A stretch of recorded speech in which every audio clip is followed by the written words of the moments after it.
Alléluia, peuple de Dieu, gloire à Jésus-Christ. Frères et sœurs, que le Seigneur Jésus-Christ vous bénisse, que la grâce et la paix de notre Seigneur et Sauveur Jésus-Christ soient répandues dans vos vies au nom de Jésus-Christ de Nazareth. Je bénis le Seigneur pour cette grâce qu'il nous a accordée aujourd'hui d'être là dans sa présence et devant vous pour vraiment vous communiquer les grâces de notre Seigneur et Sauveur Jésus-Christ de Nazareth. En tout cas, vraiment que le Seigneur vous accorde sa paix, sa grâce, sa faveur, et que la fidélité de Christ, son amour soit répandu dans vos cœurs, dans vos vies, au nom de Jésus-Christ de Nazareth. Amen. Et que le Seigneur Jésus-Christ vous donne sa force, son esprit et la santé, vraiment pour pouvoir commencer bien cette année 2026 et terminer l'année 2026 et pour l'éternité jusqu'à son retour. Amen. Vraiment que le Seigneur nous accorde son amour, sa paix, sa justice au nom de Jésus-Christ. En tout cas, je suis rempli de joie de vous retrouver, frères et sœurs. J'ai vraiment la joie aussi de vous annoncer en ce premier jour de l'année et de l'année 2026 et du mois de janvier. Vraiment, que le Seigneur aussi m'a accordé vraiment de vous communiquer ses grâces. En tout cas, que cela soit vraiment, voilà, une source de bénédiction, de grâce de la part de notre Seigneur Jésus-Christ. Que ce message aussi, ce témoignage vous fortifie dans le nom précieux de notre Seigneur et Sauveur Jésus-Christ. Amen. Donc, frères et sœurs, voilà, donc c'est un témoignage, bon, c'est pas un seul témoignage, c'est des témoignages que je vais partager avec vous de la fidélité, de la puissance de Christ que le Seigneur m'a accordé. Et aussi, le Seigneur m'a accordé à travers ces témoignages qu'il est juste et tout ce qu'il dit, il accomplit. Donc, frères et sœurs, avant de commencer le témoignage, je voudrais vous inviter à parcourir la parole du Seigneur Jésus-Christ dans le livre du prophète Jérémie, chapitre 33, verset 3, qui dit « Invoque-moi et je te répondrai, je t'annoncerai de grandes choses, des choses cachées que tu ne connais pas. » Donc Jérémie 33, verset 3, donc c'est le Seigneur Jésus-Christ l'Éternel qui dit cela au prophète Jérémie. Donc, devant toute situation, invoque-moi, devant la peur, devant la joie, invoque-moi. Toute chose aussi que tu désires en moi, invoque-moi et je te répondrai. Ah, voilà aujourd'hui ce que le Seigneur nous demande, nous, à ses enfants. Voilà la chose que le Seigneur attend de nous. Et nous, aujourd'hui, qu'est-ce qu'on devait faire devant le Seigneur? Quelle doit être notre attitude? Nous avons entamé cette année 2026, mais comment est-ce que nous entamons cette année? Est-ce que nous entamons cette année en nous appuyant sur le Seigneur, en nous confiant sur Christ, en remettant tout entre ses mains, en disant, Jésus, enseigne-moi, conduis-moi cette année 2026, que tu sois devant moi, que tu sois celui qui doit me diriger, celui qui doit me conduire. Amen. Voilà ce que le Seigneur Jésus-Christ attend de nous. Donc cette année 2026, nous devons démarrer cette année avec la direction de l'Esprit du Seigneur, le Saint-Esprit. Alléluia. Que le Seigneur vous bénisse. Et je pense que cette année doit être une année particulière pour nous. Parce que nous allons démarrer avec la force de l'Esprit de Dieu, le Saint-Esprit. Et nous allons démarrer à partir des erreurs de 2025.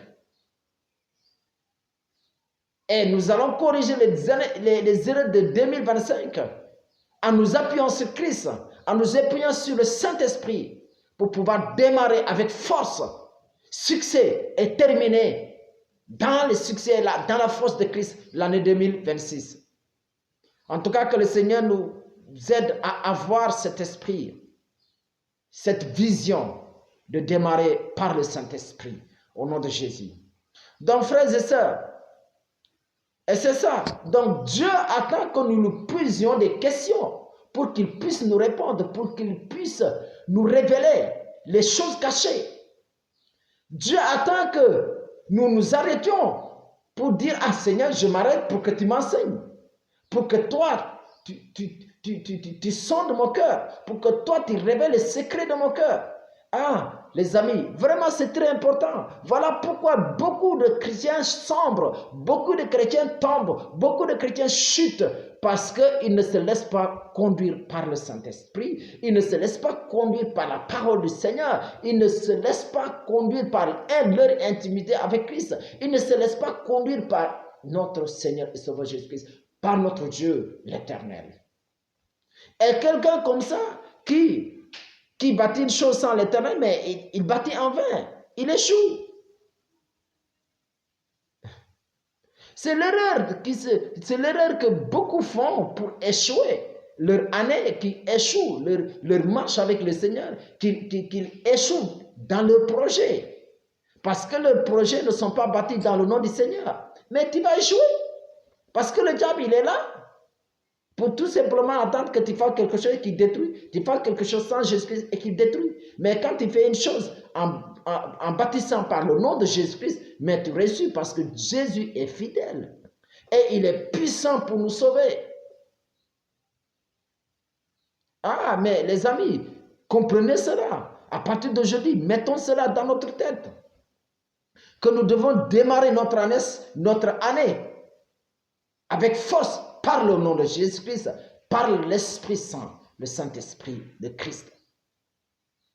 Donc, voilà, les témoignages sont le premier, je vais donner le premier. Donc, voilà, dans ma marche avec le Seigneur, bon, après 4 années de marche avec le Seigneur, parce que moi j'ai marché avec le Seigneur, bon, c'est vrai, j'étais catholique. Premièrement, bon, quand je suis né, on m'a amené à l'église catholique parce que je ne suis pas né catholique. Je suis devenu catholique. J'étais devenu catholique, oui. Maintenant, voilà, après 2015, le 1er novembre 2015, je suis allé à l'église. Bon, c'était l'église universelle. Maintenant, royaume de Dieu, qu'on appelle aussi royaume de Dieu. Bon, je suis allé là-bas. Voilà, j'ai commencé à avoir une intimité vraiment profonde avec la parole du Seigneur. Bon, même si j'étais catholique, mais je disais, j'avais l'amour de la Bible, mais je n'avais pas tellement accès. Parce que je n'avais pas quelqu'un qui me conseillait d'acheter la Bible ou de chercher la Bible. Je lisais, mais il y a des choses que je ne comprenais pas. Non, vraiment, c'était ça. Mais quand j'ai commencé à fréquenter les églises, bon, disons de réveil, les églises évangéliques, bon, je commençais à m'imprégner dans la lecture de la parole et chercher à comprendre la Bible. Voilà, quand voilà, je suis entré en 2015, maintenant, je suis allé jusqu'en 2019. Bon, là, il y avait des questions, mais il y a une des questions qui m'avait tellement préoccupé. Et cette question, je l'ai posée entre fin 2019 et début 2020, c'est-à-dire janvier 2020. Mais ce qui est la date la plus précise, c'est janvier 2020. Donc, voilà, c'est une question que j'ai posée au Seigneur Jésus-Christ, au Dieu Tout-Puissant. Et j'ai dit, dans cette question-là, c'est quoi? Quelle est la question que j'ai posée? Elle est la suivante. Qui Dieu préparera pour le retour de Jésus-Christ? Voilà, parce que je me suis dit, quand j'ai lu Marc, en ce jour-là, je lisais Marc chapitre 1, verset 1 à 4, et à partir du verset 1. Maintenant, certainement, quand je suis arrivé dans ces versets-là, je me suis posé la question, cette question-là. Maintenant, je me suis dit que puisque Dieu a préparé la venue de Jésus-Christ par la repentance, en préparant le chemin du Seigneur, Jésus-Christ par Jean-Baptiste. Donc nous allons lire ensemble Marc chapitre 1, à partir du verset 1. Voilà.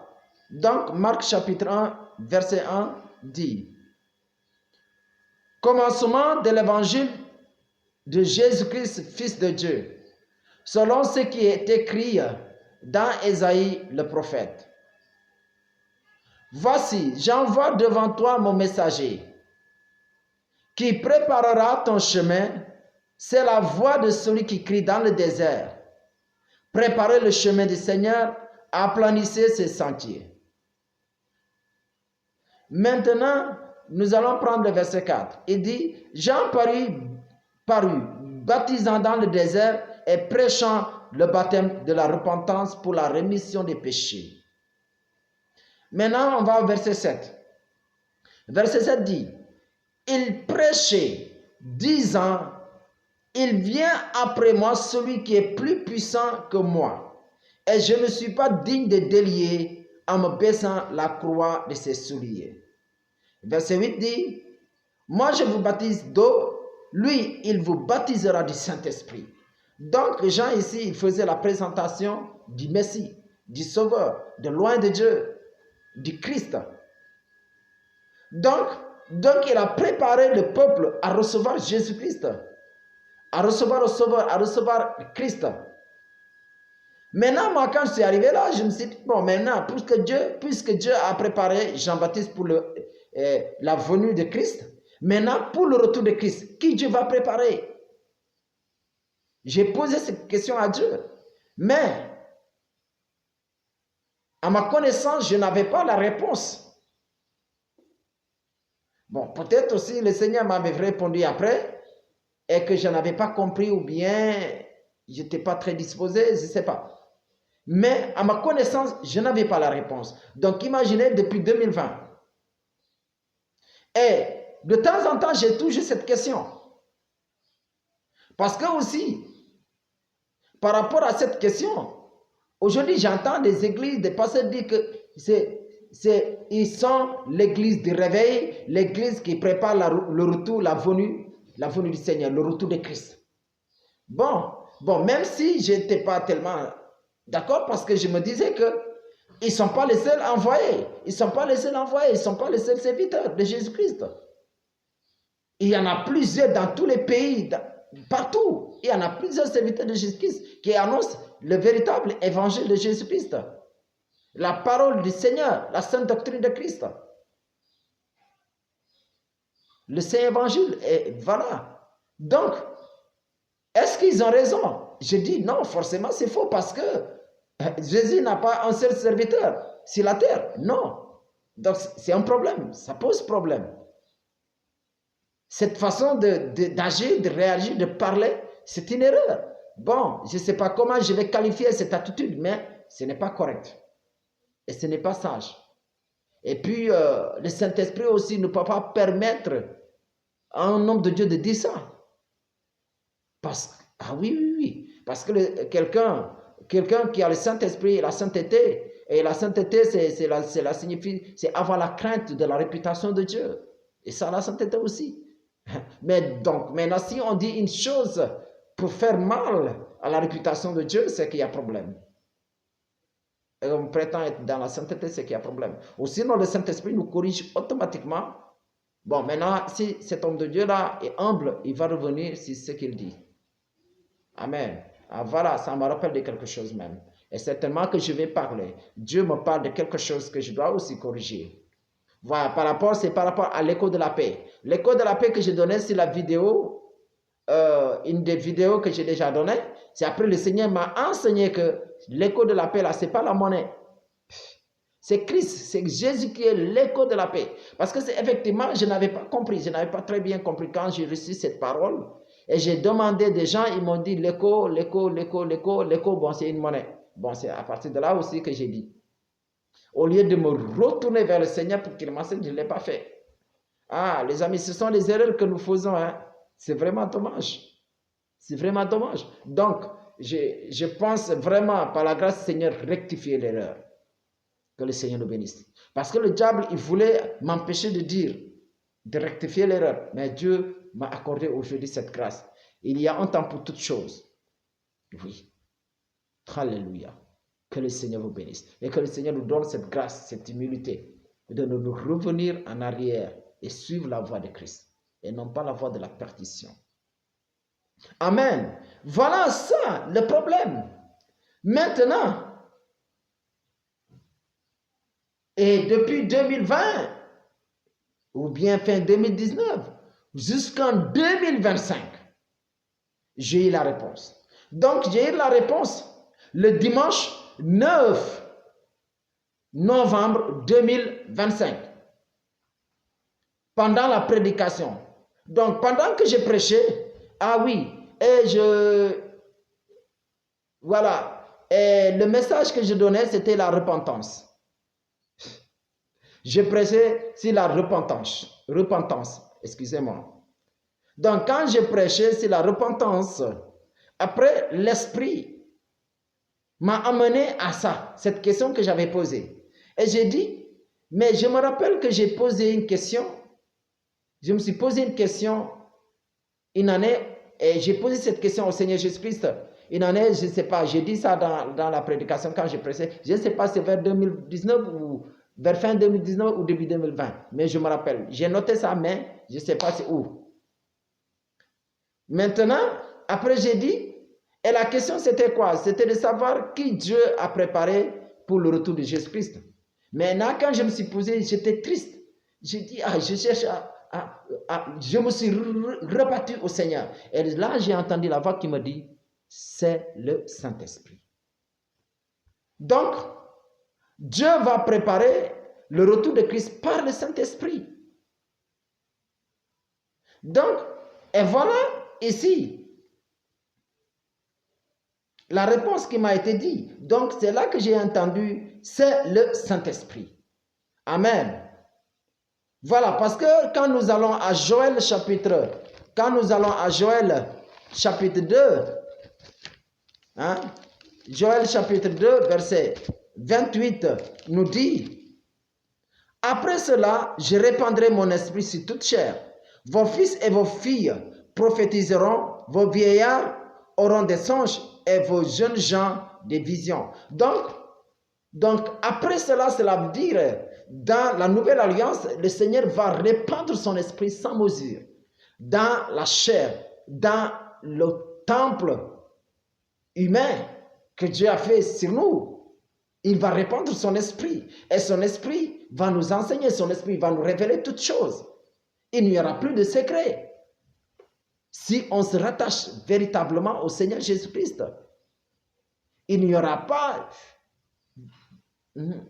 d'ambiguïté en quelque sorte. Non, on ne sera pas confus parce que tout nous sera révélé par le Saint-Esprit. Voilà ce que le Seigneur nous dit. Et voilà aussi, nous avons la confirmation aussi dans Jean chapitre 16 à partir du verset 7.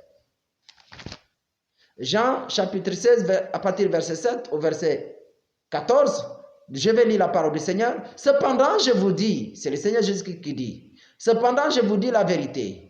Il vous est avantageux que je m'en aille, car si je ne m'en vais pas, le consolateur ne viendra pas vers vous. Mais si je m'en vais, je vous l'enverrai. Le consolateur, cela signifie celui qui va nous consoler. Cela veut dire devant nos inquiétudes, devant nos soucis, devant nos incompréhensions. Le consolateur, il viendra pour répondre à nos besoins spirituels, qui est le Saint-Esprit. Amen. Soyez bénis. Vraiment, le Seigneur est en train de m'enseigner pendant que je vous parle. Donc, il viendra nous révéler toutes choses. Il dit, verset 8, et quand il sera venu, il convaincra le monde en ce qui concerne le péché, la justice et le jugement. Donc, il va nous convaincre pour montrer que ce qu'on fait, ce n'est pas bon. Et ça, voilà ce que nous devons faire. Voilà. Et il va aussi nous convaincre vraiment des bonnes œuvres de Dieu. Ce qui glorifie Dieu, ce qui glorifie le Seigneur et ce qui ne glorifie pas le Seigneur. Et voilà l'importance du Saint-Esprit. Il est là pour nous dire attention, pour nous avertir. J'ai donné déjà des témoignages, des messages par rapport à ça. Donc, il dit, Il dit, verset 9, en ce qui concerne le péché, parce qu'il ne croit pas en moi. Verset 10, la justice, parce que je vais au Père et que vous ne me verrez plus. Verset, ici quand il dit vous ne me verrez plus, cela veut dire voir Jésus-Christ tel qu'il était en état de chair. Non, c'est fini, personne ne va plus voir Jésus-Christ.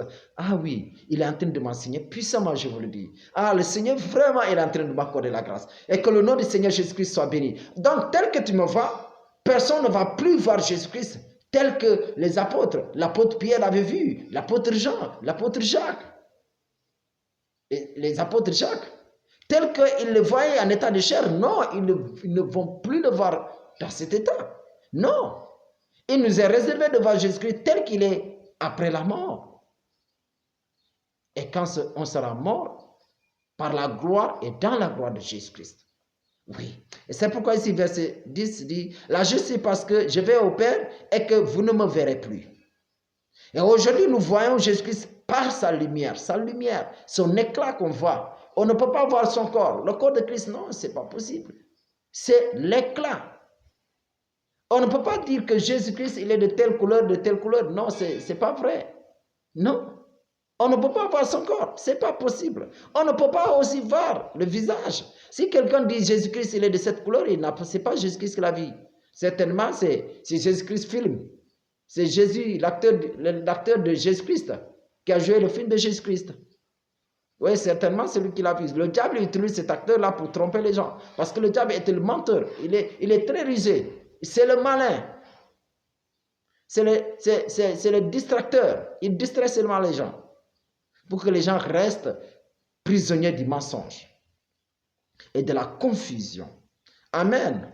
Il dit, verset 11, le jugement parce que le prince de ce monde est jugé. Mais il est jugé comment? Indignement. Il a été jugé faussement. Voilà, il a été jugé faussement pour justifier les condamnés. Verset 12 dit, j'ai encore beaucoup de choses à vous dire, mais vous ne pouvez pas les porter maintenant. Et quand est-ce qu'on pourra les porter? C'est lorsqu'on va avoir le Saint-Esprit. Que le Seigneur nous bénisse. Il dit verset 13, quand le consolateur sera venu, l'Esprit de vérité, il vous conduira dans toute la vérité. Car il ne parlera pas de lui-même, mais il dira tout ce qu'il aura entendu et il vous annoncera les choses à venir. Oui. Aujourd'hui, c'est qu'on ne comprend pas. Jésus, il ne nous a pas dit, voilà ce que je vais préparer, qui va vous préparer à ma venue, voilà ça. Mais seulement c'est le Saint-Esprit qui va nous révéler ça. C'est que Jésus a préparé pour son retour.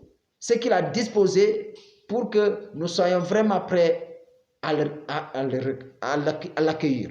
Excusez-moi. Donc il dit, verset 14, il me glorifiera parce qu'il prendra de ce qui est à moi et vous l'annoncera. C'est tout. Donc moi ici, le Seigneur me fait comprendre que son retour sera préparé par le Saint-Esprit. Sera préparé, c'est-à-dire nous allons nous préparer, nous allons connaître l'avènement du Seigneur par le Saint-Esprit. Amen. Voilà ce que le Seigneur, il veut véritablement nous enseigner, les amis. C'est ce que le Seigneur, véritablement, il veut vraiment nous exhorter, vraiment à connaître vraiment ses desseins et à connaître vraiment sa volonté. Et c'est pourquoi, par rapport à la révélation du Saint-Esprit qui va nous disposer à recevoir le Seigneur Jésus-Christ, par exemple, vous pouvez prendre Matthieu chapitre 25, quand on va parler, quand lui-même, il a expliqué la parabole des 10 vierges. Donc, il y avait 5 folles et 5 sages. Et les 5 sages, l'huile que le Seigneur Jésus-Christ a symbolisé ici, représente tout simplement le Saint-Esprit. Donc, le Saint-Esprit qui va pouvoir nous garder, nous tenir debout à l'avènement de Christ, jusqu'au retour de Christ. Ah, vraiment. Ah, vous savez, le ministère, c'est le Saint-Esprit qui peut seulement faire fonctionner le ministère. Si l'homme de Dieu, le pasteur, n'est pas revêtu du Saint-Esprit, mais il fera tout par la chair.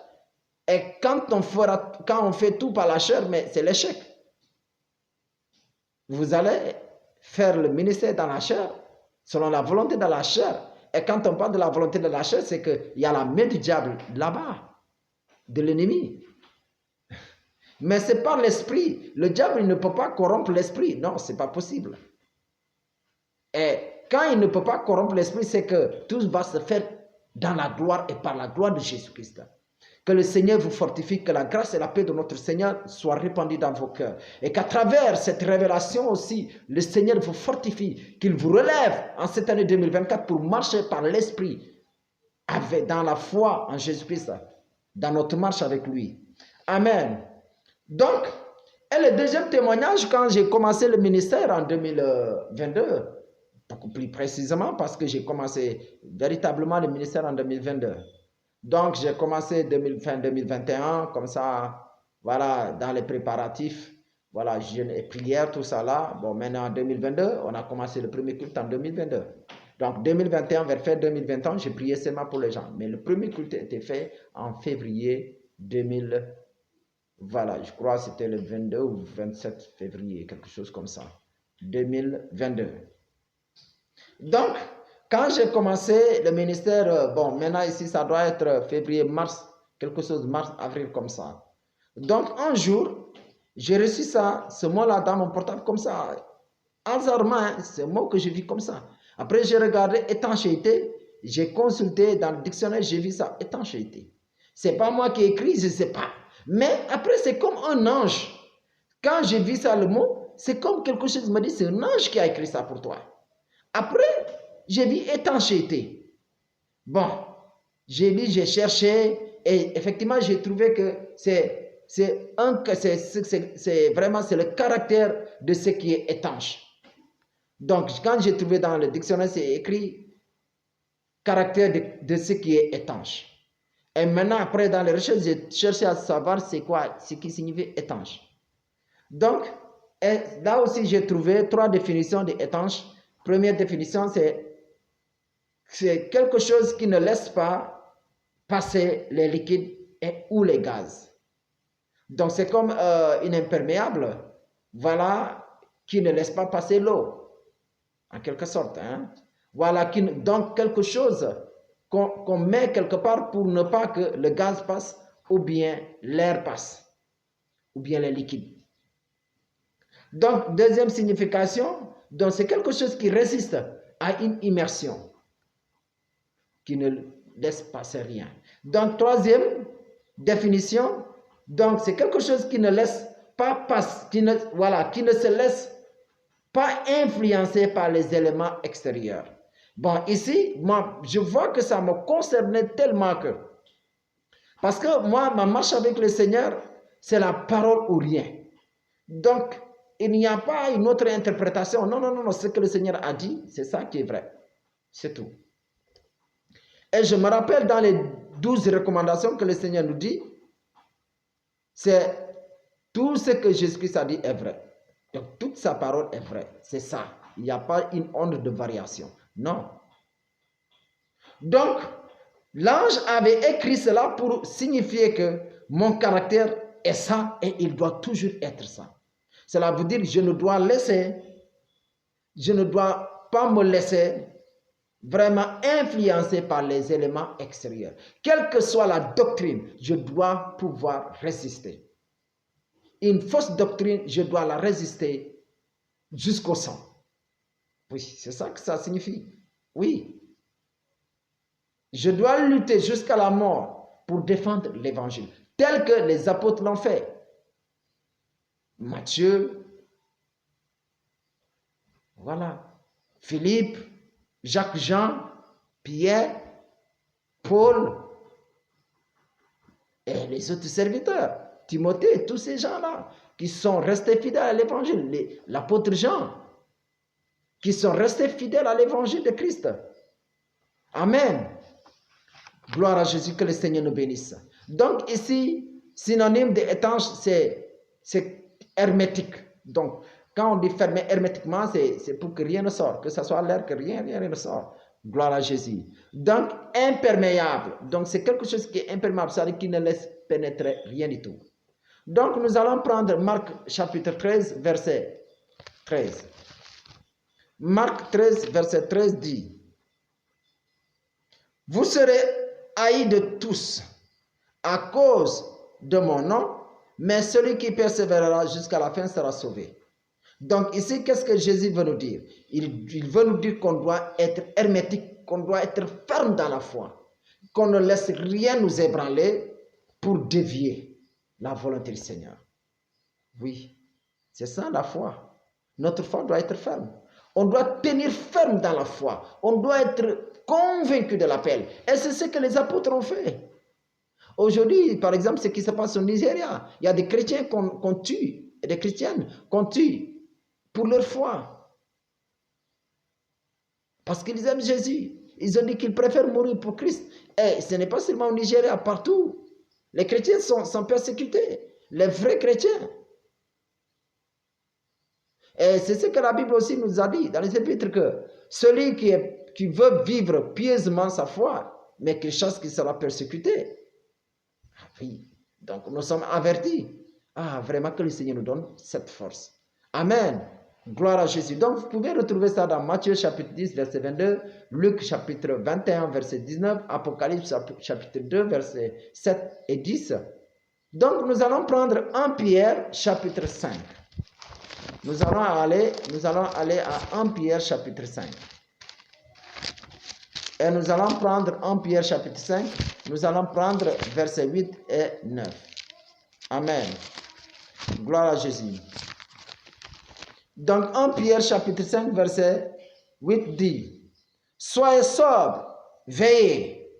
Votre adversaire le diable rôde comme un lion rugissant, cherchant qui il dévorera. » Le verset 9 dit: « Résistez-lui avec une foi ferme, sachant que les mêmes souffrances sont imposées à vos frères dans le monde. » Il dit: résistez-lui avec une foi ferme.